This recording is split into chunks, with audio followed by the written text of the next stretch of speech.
Buenos días, me gozo, me alegro nuevamente de poder estar aquí y de que usted se haya podido conectar en esta mañana del día sábado para poder juntos, en armonía, como hermanos, poder estudiar la palabra de Dios, saber lo que Dios tiene en su palabra para nosotros. Vamos a comenzar con un momento de oración para que sea Él el que nos dirija, sea su Espíritu el que nos haga entender la palabra que está escrita. Oremos. Padre Santo que estás en los cielos, Dios soberano y bendito, gracias Señor por darnos la oportunidad de reunirnos a través de este medio. Padre, tú eres el que gobierna, tú eres el Todopoderoso, y aún Señor, cuando podamos venir un fin de semana, sábado, domingo, cansados, quizás cargados por la rutina o el trajín de entre semana, podamos venir a ti y descansar confiadamente, sabiendo, Padre Santo, que tú eres el Señor, el que tiene control sobre todo. Te entregamos, Señor, nuestras cargas, te entregamos, Señor, nuestras pruebas que podamos tener. Tu Señor, da descanso a nuestra alma y conforta nuestro espíritu a través de tu palabra. Danos, Señor, sabiduría, danos, Señor, humildad para poder, Señor, captar lo que el Espíritu nos quiere transmitir y poder ser obediente a ella.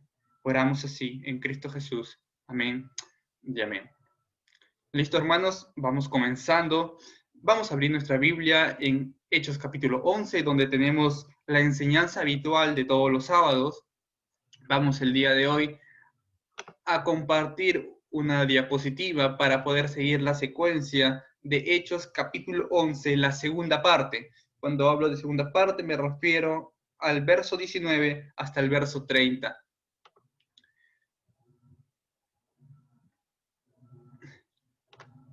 Con Biblia en mano me van a seguir, tengo los versículos también proyectados, así que también lo puedes leer, pero sería genial si tú mismo abres tu Biblia y leemos juntos la palabra del Señor. El día de hoy vamos a estar enfocados a cómo nace la primera iglesia gentil. Es nuestro antepasado, es nuestro primer antepasado como iglesia. Nosotros no somos judíos, nosotros somos gentiles.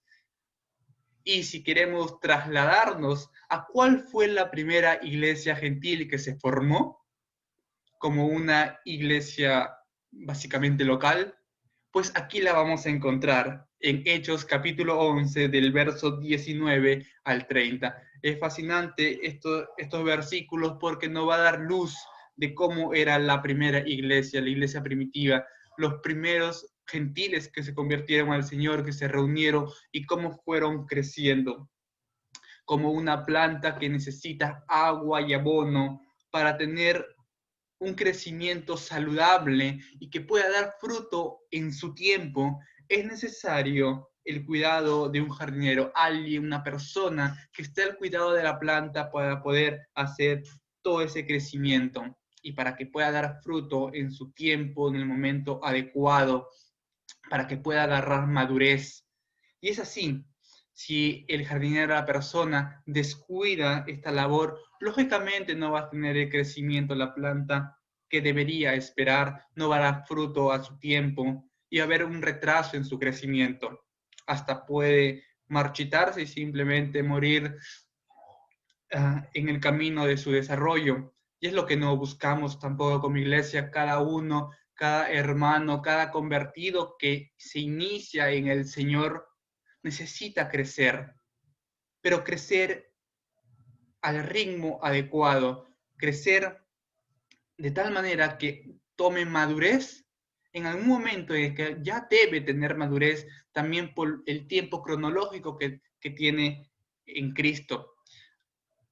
Una persona de 2 años no será igualmente madura que una persona de 10 años. Esperamos que el de 10 años tenga mucha mayor madurez espiritual. En el de 2 años algunas cosas serán más comprensibles de entender porque está iniciándose en el Señor. Sin embargo, hay muchas veces en el cual personas que también tenemos más años en la fe, somos a veces mucho más débiles, mucho más insensatos, muchos más tardos para oír que personas que recién se han convertido, que tienen todo el fervor de aprender del Señor. Pero esto es también labor de quienes enseñamos a los demás, de quienes también depende el crecimiento de la iglesia. Y es por eso que el día de hoy nos vamos a enfocar a nivel ministerial, pero también estará enfocado a cada cristiano, el deber que tenemos todos como iglesia. Y tenemos que estar atentos al crecimiento. Es el título que le he puesto el día de hoy, atentos al crecimiento, porque siempre va a haber crecimiento, siempre el Señor va a añadir a su iglesia a los que deben ser salvos, pero tenemos que estar atentos a ellos para darle un crecimiento sostenible, duradero y que logre la madurez en el momento adecuado, sin retrasar nada. Esto lo vamos a aprender a través del nacimiento de la primera iglesia gentil. Y vamos a leer rápidamente el libro de Hechos 11, del 19 al 29. La iglesia, la primera iglesia gentil que se forma, va a estar en la ciudad de Antioquía. Es por eso que en su Biblia, en la versión Reina y Valera, tiene por título La iglesia en Antioquía. Y dice la palabra del Señor: ahora bien, los que habían sido esparcidos a causa de la persecución que hubo con motivo de Esteban, pasaron hasta Fenicia, Chipre y Antioquía, no hablando a nadie la palabra, sino solo a los judíos. Pero había entre ellos unos varones de Chipre y de Cirene, los cuales, cuando entraron en Antioquía, hablaron también a los griegos, anunciando el evangelio del Señor Jesús. Y la mano del Señor estaba con ellos, y gran número creyó y se convirtió al Señor. Llegó la noticia de estas cosas a oídos de la iglesia que estaba en Jerusalén. Enviaron a Bernabé que fuese hasta Antioquía. Cuando llegó y vio la gracia de Dios, se regocijó y exhortó a todos los que con propósito de corazón permaneciesen fieles al Señor, porque era varón bueno y lleno del Espíritu Santo y de fe. Y una gran multitud fue agregada al Señor. Después fue Bernabé a Tarso para buscar a Saulo, y hallándole le trajo a Antioquía. Y se congregaron allí todo un año con la iglesia y enseñaron a mucha gente, y a los discípulos se les llamó cristianos por primera vez en Antioquía. Verso 27, y en aquellos días unos profetas descendieron de Jerusalén a Antioquía, y levantándose uno de ellos, llamado Agabo, daba a entender por el Espíritu que vendría una gran hambre en toda la tierra habitada, la cual sucedió en tiempo de Claudio. Entonces los discípulos, cada uno conforme a lo que tenía, determinaron enviar socorro a los hermanos que habitaban en Judea, lo cual en efecto hicieron, enviándolo a los ancianos por mano de Bernabé y de Saulo. Estos son los versos que vamos a ver el día de hoy. Y bueno, seguramente ya hemos destacado algunos versos, algunas ideas como la iglesia de Antioquía, una relación que hay con la iglesia de Jerusalén. Por ahí saltan nombres como la de Saulo, como la de Bernabé, como que son llamados cristianos por primera vez, como se menciona en el verso 26, a los discípulos, a los seguidores de Cristo. Y habla de algunos profetas, como Agabo, que va a dar una profecía respecto a lo que iba a acontecer, a la hambruna que iba a haber, y cómo iba a haber una ayuda final a través de las manos de Bernabé y de Saulo, de la iglesia de Antioquía, para la iglesia de Jerusalén. Pero esto lo vamos a ver mucho más a detalle a continuación, y vamos a ir disgregando la palabra de Dios para que la misma palabra nos enseñe los principios que debemos entender como iglesia, como ministerio, como responsabilidad y deber cristiano. Así que el pasaje de Hechos capítulo 11, verso 19, es una continuación de lo que ocurre en Hechos capítulo 8, y vamos a ir retrocediendo para ver cómo llegamos a este versículo. Los versos anteriores, cómo comienza Hechos 11, nos habla de que Pedro vuelve a Jerusalén y explica que la salvación también era para los gentiles. ¿Por qué tenía que dar esta explicación Pedro? Porque en Hechos capítulo 10 se habla que Cornelio y sus amigos más íntimos y sus parientes, como se nombra en el verso 24 de Hechos capítulo 10, fueron los que recibieron el Espíritu Santo, tal cual lo recibieron los judíos en el día de Pentecostés, o los samaritanos luego de la predicación de Felipe y de que Pedro y Juan fueran para que ellos recibieran al Espíritu Santo. Pero los samaritanos eran también judíos, en cierta forma, pero nunca un gentil había recibido al Espíritu Santo. Nunca la salvación había sido llegado a ellos, sin que previamente sean, en cierta forma, devotos judíos. Habíamos visto ya anteriormente que Felipe había hablado a un etíope eunuco, pero él era un seguidor de la fe judía. Sin embargo, Cornelio sería un gentil, un romano, un oficial romano, al cual también llegaría la salvación, no solamente a él, sino todos los amigos y parientes que con él también estaban, que eran también gentiles, no eran judíos. Y en el verso 9, esto se da, la predicación de Pedro llega a Cornelio, porque Pedro había iniciado un viaje ministerial en Hechos capítulo 9. Ya habíamos visto que había pasado por Lida, había luego ido a Jope y luego ido a Cesarea, donde tendría el encuentro con Cornelio. Hechos capítulo 9 comienza hablando sobre Saulo y su conversión, como el Señor se le presenta, y existe la famosa conversión de Saulo camino a Damasco para perseguir y matar a más cristianos. Sin embargo, en Hechos capítulo 8 vemos que existe la predicación de Felipe en Samaria, a toda Samaria, y también luego hay un extracto que nos habla cómo predica al etíope eunuco, y él también es bautizado y salvo.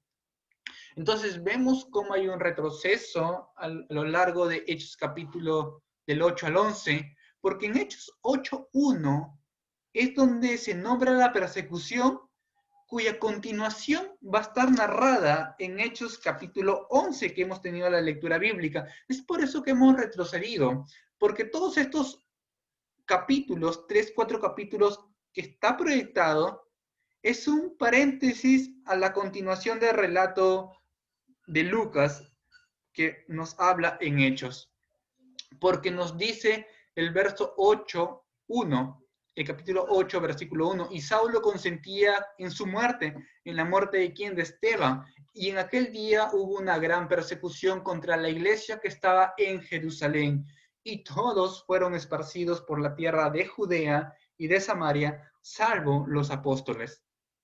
¿Qué había pasado aquí? Bueno, en el capítulo 7 vemos la defensa de Esteban, pero Esteban finalmente es dado a muerte.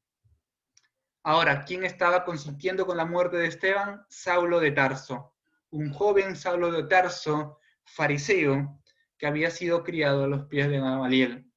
Él consentía con la ejecución de Esteban, y producto de esta ejecución comienza Saulo una persecución realmente sangrienta contra los cristianos. En aquel momento todavía no se les denominaba como cristianos, pero comienza una gran persecución contra ellos. Pero la persecución no se da para todos, como vemos ahí, a los apóstoles no habían sido perseguidos, los apóstoles quedaron en Jerusalén, pero muchos fueron perseguidos y fueron hasta la región de Judea y de Samaria, como vemos en el gráfico. Los que estaban en Jerusalén, producto de la persecución, fueron a Judea, a la parte sur, pero también fueron a la parte norte geográfica, a la parte de Samaria. Fueron a los límites más cercanos a Jerusalén, a la Judea y a Samaria, que estaba en el norte. Esto hizo que el evangelio se proclamara, que el evangelio se difundiera. Y es así como se da este salto y la continuación en Hechos 11:19. Ahora bien, dice el verso 19, los que habían sido esparcidos a causa de la persecución que hubo con motivo de Esteban, pasaron luego a Fenicia, Chipre y Antioquía, no hablando a nadie la palabra, sino solo a los judíos. Y aquí vemos claramente lo que queremos mostrar. Esta hilación que hay entre 8:1 y 11:19 de Hechos. La persecución, pero no solamente fueron a Judea y a Samaria, aquí nos habla que la persecución hizo que se fueran a lugares más alejados, que las ciudades más inmediatas a Jerusalén, fueron a Fenicia, Chipre y Antioquía. ¿Y dónde están estos pueblos? Pues bueno, la ciudad de Jerusalén, hasta ahí remarcada, y la ciudad de Fenicia está más al norte de Samaria. Algunos fueron mucho más al norte de Antioquía y otros fueron hasta una isla, Chipre. Es así que el Evangelio comienza a difundirse producto de la persecución que comienza en el capítulo 8, producto de Esteban, que fue el primer mártir de la iglesia. Sin embargo, vamos a ir desmenuzando verso por verso rápidamente para ver este contexto. Nos dice que los que fueron esparcidos no hablaban a nadie la palabra, sino solamente a los judíos. Y esto es realmente algo sorprendente, porque solamente a los judíos. Debemos recordar que los que fueron esparcidos posiblemente eran judíos de cultura griega. Recordemos lo siguiente rápidamente. Hay dos tipos de judíos. Los judíos de habla y de cultura hebrea y los judíos de habla y de cultura griega, los famosos helenizados. Entonces, los que fueron esparcidos, así como Esteban y Felipe, eran judíos helenizados, eran judíos de cultura griega. Sin embargo, eran y seguían siendo judíos, y los judíos tenían en mente que la palabra de Dios, la salvación, era exclusividad de los judíos. Es por eso que cuando iban por las diferentes ciudades, hablaban la palabra, hablaban sobre la salvación, pero solamente a los judíos. Y Pedro también tuvo la misma lucha. Pedro tuvo que recibir la revelación de parte de Dios para que también pueda llevar el evangelio a Cornelio, que era un no judío. Sin embargo, el verso 19 nos da un pero aquellos hombres, habían unos hombres que hablaron también a los griegos, esto quiere decir a los no judíos, y a quienes anunciaron también el evangelio del Señor Jesús. No se dice cómo ellos entendieron que también a los griegos, a los no judíos, a los gentiles, se debía proclamar el evangelio, pero sucede. Y esto nos da a entender algo grandioso aquí, que Dios y su Espíritu están trabajando simultáneamente. Ellos no habían recibido todavía la noticia de parte de Pedro cuando él retorna a la iglesia de Jerusalén y les explica a los hermanos de Jerusalén que a los gentiles también ha escogido Dios para salvación, porque ellos habían huido de la persecución antes de que Pedro vuelva a Jerusalén. Tanto la huida como el viaje ministerial de Pedro prácticamente se dan en paralelo. Es por eso que estos hombres que habían salido de Jerusalén, esparcidos, perseguidos, no habían conocido la noticia de parte de Pedro. Así que Dios va actuando paralelamente y poderosamente a través de su evangelio, a través del Espíritu Santo. Estos hombres, guiados por el Espíritu, hablaban también el evangelio a los que no eran judíos. Así que vemos que no necesitaron tampoco el consejo de un apóstol como el de Pedro para que ellos por iniciativa propia proclamasen el evangelio, no solamente a los judíos, sino también a los que no eran judíos. El verso 21 dice que producto de esto, la mano del Señor estaba con ellos y gran número creyó y se convirtió al Señor. Esto era lo que Pedro y Juan también anhelaban luego de padecer ante el concilio judío. Salieron, se fueron a sus hermanos y en Hechos 4:30 nos dice: oh Señor, extiende tu mano para que a través de ella se hagan maravillas y señales. Y era la mano del Señor la que actúa, y es a través del Señor el que la gente cree y se convierte. La creencia hace que la gente cambie su forma de pensar, porque es el Señor el que va trabajando. Y esto es lo que nos muestra estos 3 versos. Una evangelización masiva y por iniciativa a todos los gentiles, a los que no eran judíos. No era una evangelización como la que hizo Pedro, solamente a Cornelio y a los que estaban en su casa, sino que esta evangelización fue masiva y tampoco fue como la de Pedro, que fue básicamente empujado por el Señor, porque el Señor le revela cuál es la verdad, sino que ellos por iniciativa propia también llevaron el evangelio. Seguimos en los versos 22, donde nos dice que esta noticia es de que también en Antioquía habían recibido la palabra del Señor, llega a oídos de la iglesia que está en Jerusalén.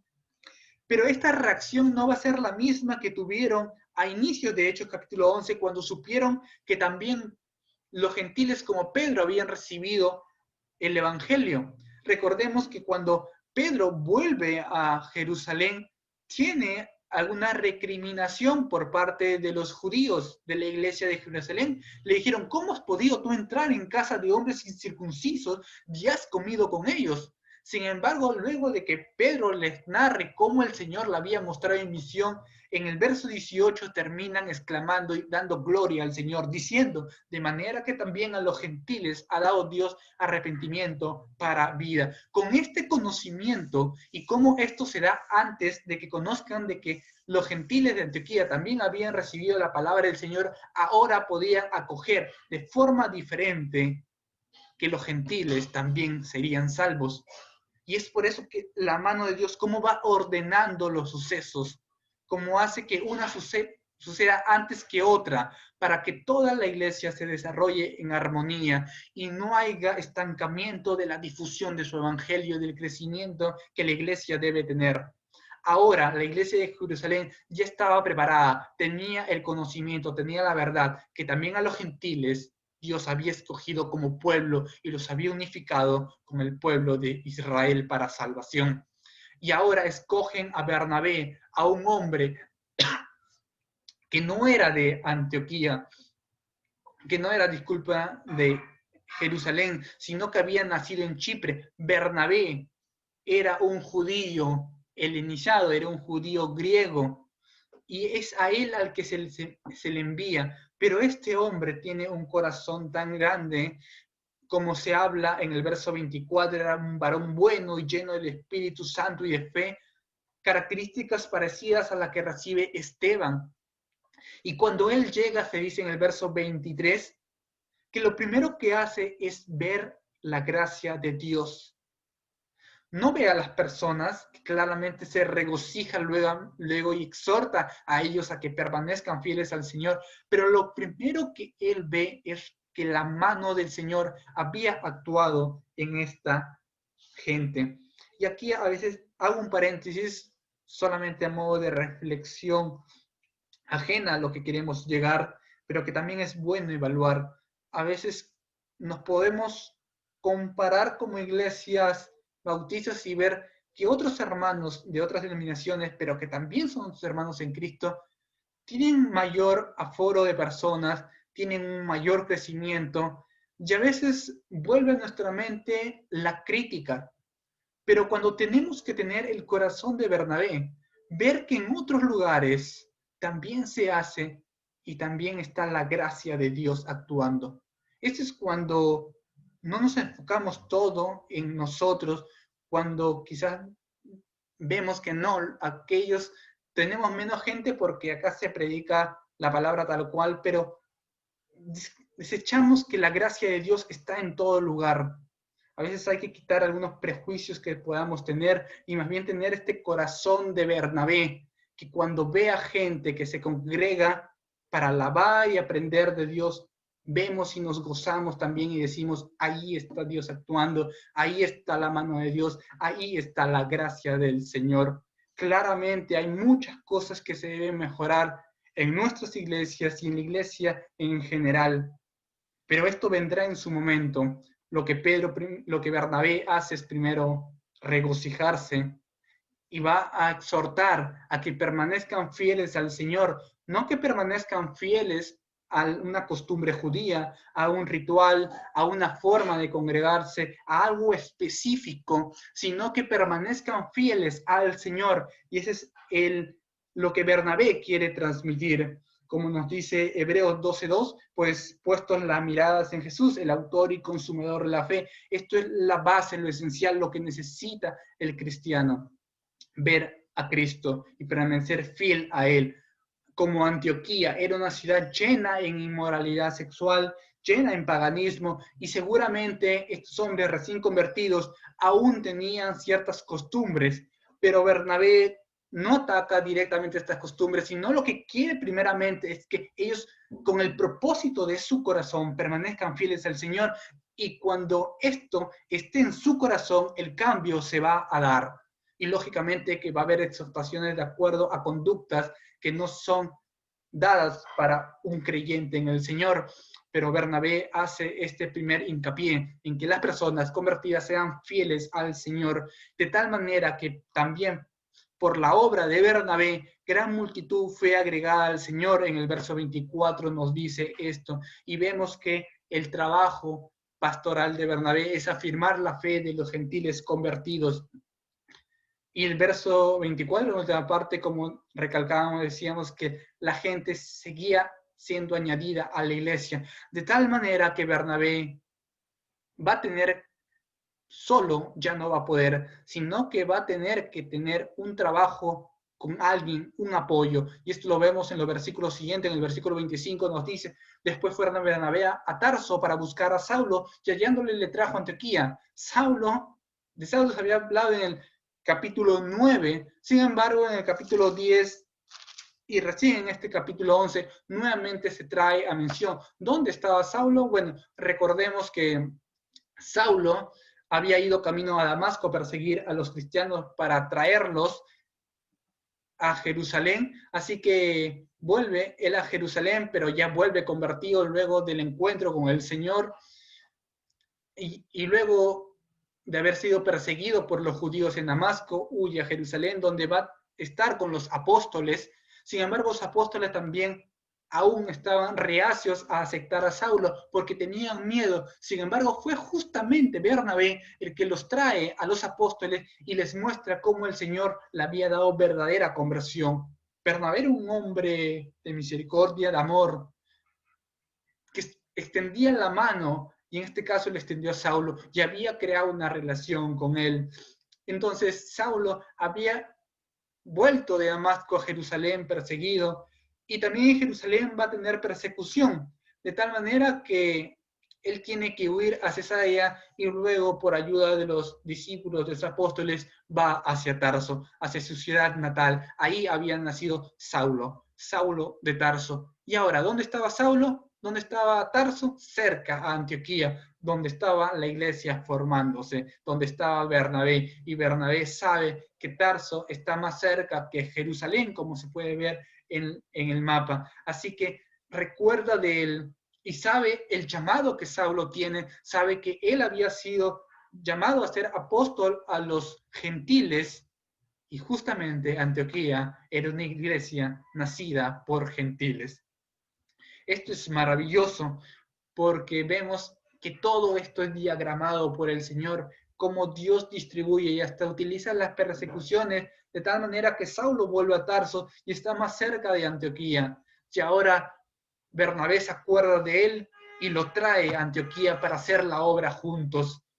Y se congregaron allí juntamente en Antioquía todo un año con la iglesia de Antioquía, y enseñaron a mucha gente y a los discípulos, y se les llamó cristianos por primera vez en Antioquía. Son los gentiles, la primera iglesia gentil, los que reciben el nombre de cristianos. No fue Pedro, no fue los apóstoles, no fue la iglesia de Jerusalén, a quienes se le llama cristianos, sino es la iglesia gentil. Esto es grato saber que Dios también nos escogió a nosotros. Pero lo que ahí hacen es por un año congregarse con los hermanos de Antioquía y enseñar la palabra de Dios, adoctrinar en lo que es el camino del Señor. Y esto es maravilloso porque en un año pudieron sedimentar la fe. A veces pasamos tantos años y no podemos aprender y no podemos crecer. Y esto es por ambas partes, como vamos luego a resumir, tanto por el que aprende como por el que enseña. A veces no hay disposición para aprender y no hay quien enseñe. Y esto es triste porque no hay gente tampoco capacitada en nuestras iglesias. Pero a esto estamos llamados, hay un crecimiento que se debe dar y no se puede detener, y tenemos que seguir adelante. Un equipo pastoral se forma, ya no era solamente Bernabé, sino que ahora en conjunto con Saulo se forma un equipo para cimentar la doctrina, la palabra del Señor en la iglesia de Antioquía. Y finalmente en los últimos versos se ve un amor que se va a dar, un amor que se da en la práctica, y se nombra a un profeta que desciende de la iglesia de Jerusalén, Antioquía, y se debe entender como profeta, como don, no como la autoridad que tenía en el Antiguo Testamento. No eran tales profetas, sino eran parte del fundamento de la iglesia, como se nombra en Efesios 2:20, porque en los apóstoles y en los profetas, se dice en Efesios 2:20, se hizo el fundamento de la iglesia. Y ellos tenían dos propósitos básicamente. Los profetas del Nuevo Testamento: hablar sobre una revelación de un suceso futuro, pero también enseñar la palabra de los apóstoles. Esto es, ser tipos maestros o predicadores. Sin embargo, lo que va a suceder aquí en estos profetas es básicamente dar por revelación un suceso futuro. Es por eso que nos dice que por el entendimiento del Espíritu Santo, ellos hablaron, en este caso Agabo, quien dijo que vendría en la ciudad de Jerusalén una hambruna que sucedió claramente en el tiempo de Claudio, también registrado por otros historiadores de su época. Y esto se dio sí, pero ellos no solamente dijeron, bueno, va a suceder lo de aquí, sino que ellos actuaron y reaccionaron de tal manera que toda la iglesia de Antioquía, los gentiles, conforme a lo que tenían, enviaron socorro. Ahora, ¿a través de quién? A través de Pablo y de Bernabé y de Saulo. Se estaban yendo Bernabé y Saulo, los que habían fundado, los que habían adoctrinado la iglesia en Antioquía. Ahora volvían a Jerusalén, pero luego volverían a Antioquía. Sin embargo, estos hombres de Jerusalén se desprenden de sus mejores hombres, pero también de sus recursos, como una forma de gratitud a la salvación que habían recibido del Señor a través de estos hombres. Una expresión de amor y unidad es la ayuda ante la necesidad. Y vamos a ver, ya hemos visto algunos los puntos, pero vamos a resumirlo en la siguiente carátula.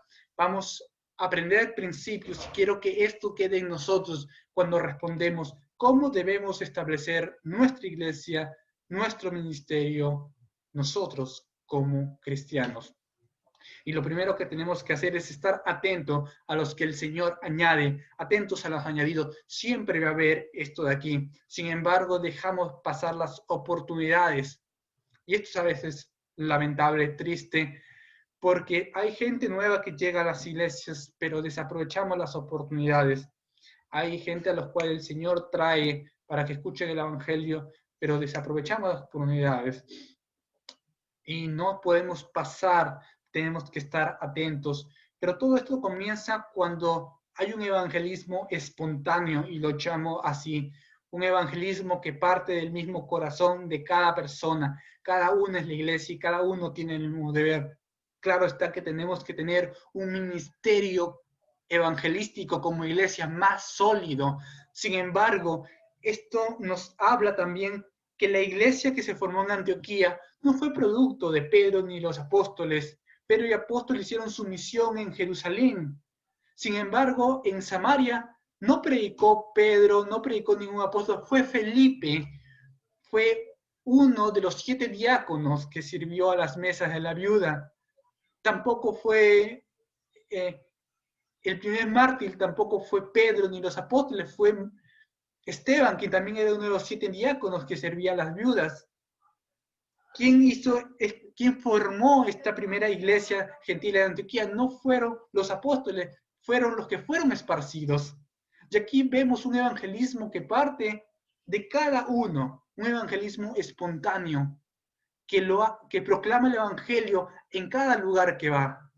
Y esto es una verdadera iglesia. Sin embargo, si solamente vemos cómo a nivel ministerial carecemos de algo sólido como evangelismo, a lo cual hoy nos estamos preparando también en nuestras clases los días miércoles, gracias a Dios por el corazón que tienen nuestros pastores de seguir instruyéndonos y de pastorearnos y de llevarnos a una iglesia ya acorde a los 20 años que tenemos como iglesia, a ser una iglesia más madura, una iglesia madura personalmente, pero también maduros como iglesia, como cuerpo, y tenemos que aprender que llegaremos a tener un evangelismo maduro, ministerialmente hablando, en la iglesia, cuando cada uno de nosotros estemos desarrollando un evangelismo espontáneo donde estemos en casa, con los hijos, con adolescentes, con jóvenes, en el trabajo, con los amigos, a donde vayamos. Siempre debe partir en nuestro corazón este evangelismo espontáneo. Y ahí es donde el Señor añade y trae, y la mano del Señor está en este tipo de evangelismo.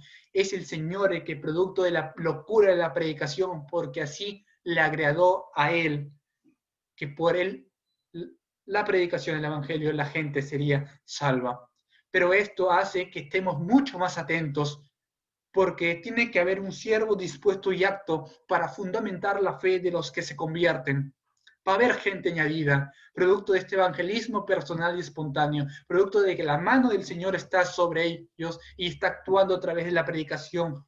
Pero ¿quién les dará crecimiento? ¿Cómo se dará un crecimiento adecuado y sostenible y se llegará a la madurez cuando hay siervos como Bernabé que están dispuestos y son aptos para tal ministerio? Tenemos que capacitarnos, tenemos que estar aptos para cuando se dé este crecimiento, estar atentos a las personas que se van añadiendo, pero también estar formados nosotros para formar a otros, estar nosotros fundamentados en la fe para fundamentar a los nuevos convertidos en la fe. Tenemos que ser un siervo que esté apto, capacitado, así como Pablo le exhorta a Timoteo.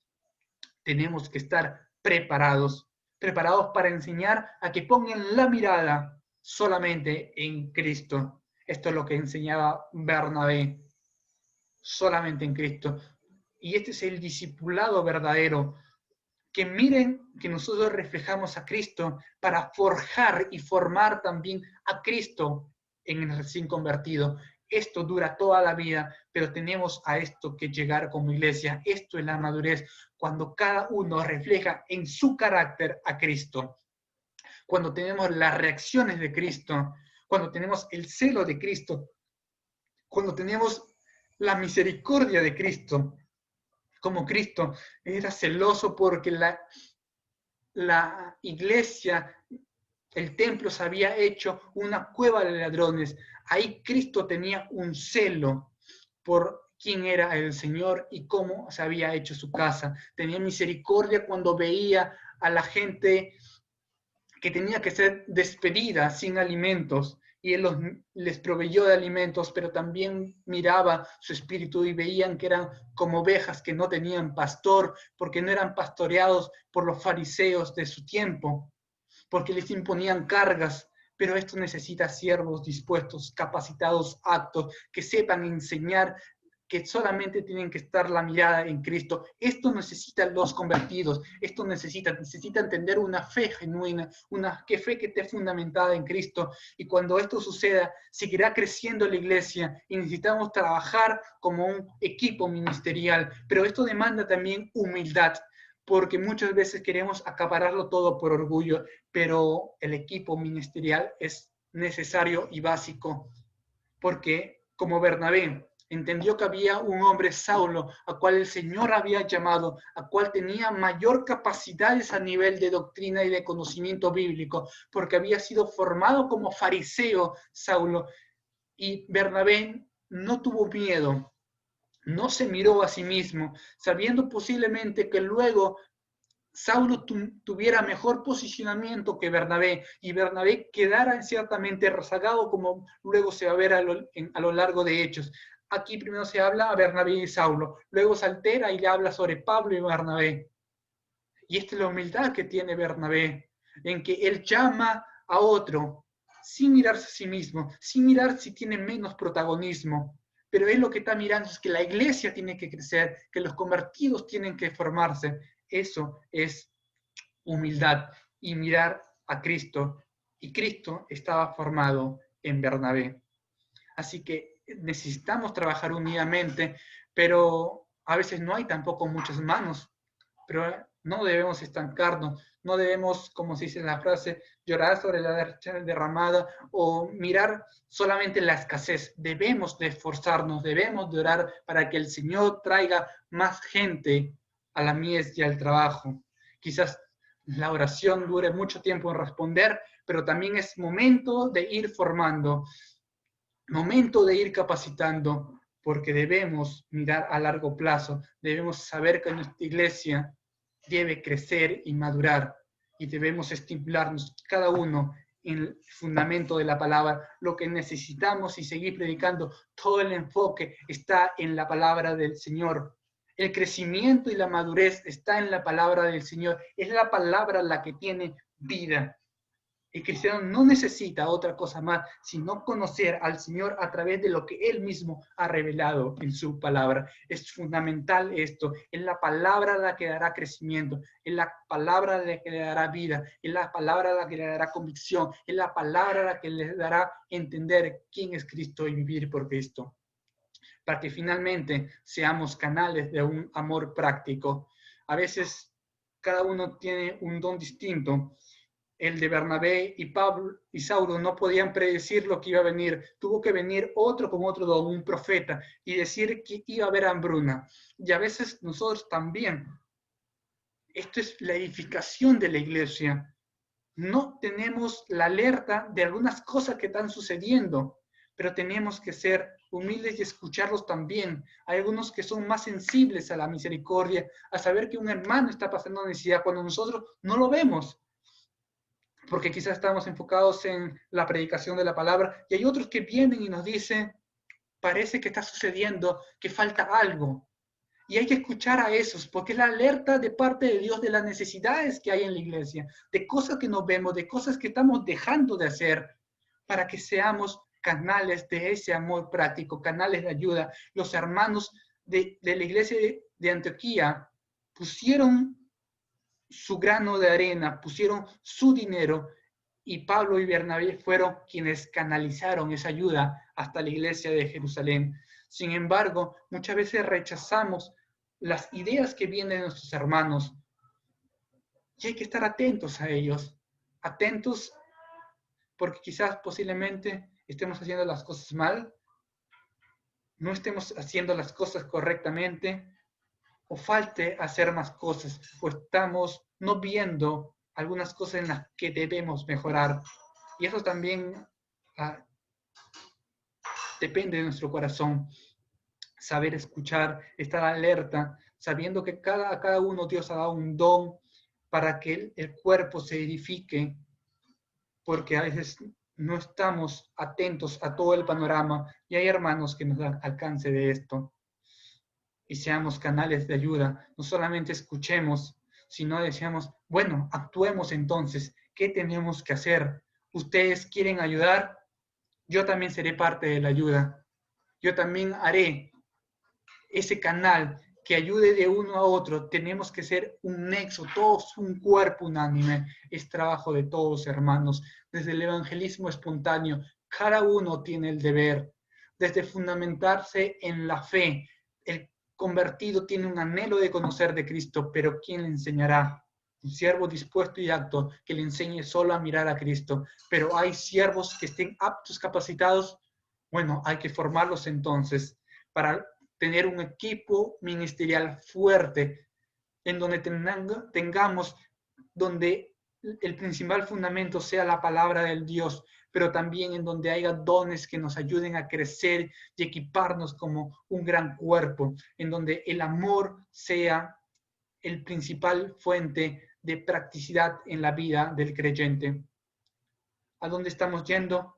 Yo tengo la certeza, hermano, que estamos yendo en este camino de madurez como iglesia Jesús Redentor. Es la esperanza ver que más gente se añade a la iglesia, que más hermanos estén capacitados para servir a esos nuevos convertidos, y que el amor sea lo que nos una, de que nos escuchemos unos a otros, de que nos estimulemos en amor, de que nos estimulemos en los dones que Dios nos ha dado, que seamos un cuerpo sólido y firme en el camino del Señor, y el Señor seguirá añadiendo a los que deben ser salvos. Vamos a orar para terminar. Padre Santo que estás en los cielos, Dios bendito y soberano, gracias, Señor, por tu voluntad, Señor, porque la obra es tuya desde que comenzó, porque tú la diseñaste en tu mente, desde el libro de Génesis, cuando el hombre cayó. Desde ese momento tuviste en mente la iglesia. Escogiste a la iglesia, a Israel para ser el canal. Y ahora, Señor, estamos llamados como iglesia a ser ese canal. Que proclame el Evangelio, cada uno, individualmente y como iglesia. Que nos desarrollemos, que crezcamos, que maduremos para también discipular a otros. Que nos estimulemos en amor y en los dones que nos has repartido, porque tú nos has dado según lo que crees que es conveniente en nuestra iglesia, porque nos has dado, y estoy seguro, dones de evangelistas, dones de maestros, dones de misericordia, dones, Señor, distintos que nos una, pero ayúdanos, Señor, a no discriminarnos, sino a trabajar en conjunto, a estar escuchando, porque hay muchos, Señor, que estamos a veces cegados de las necesidades, pero hay hermanos que nos dan alerta. Seamos, Señor, humildes para trabajar en equipo, para escuchar las necesidades, para ser un cuerpo y para cumplir la labor de pastor. Oramos así, en Cristo Jesús. Amén y amén. Bueno, hermanos, hemos llegado al término de la meditación del día de hoy. Nos estamos despidiendo, hermano. Nos vemos el otro sábado a la misma hora, por el mismo medio, si Dios lo permite. Nos estaremos gozando nuevamente de encontrarnos, de hablar de la palabra, de aprender del Señor. Bendiciones, hermanos, y hasta pronto.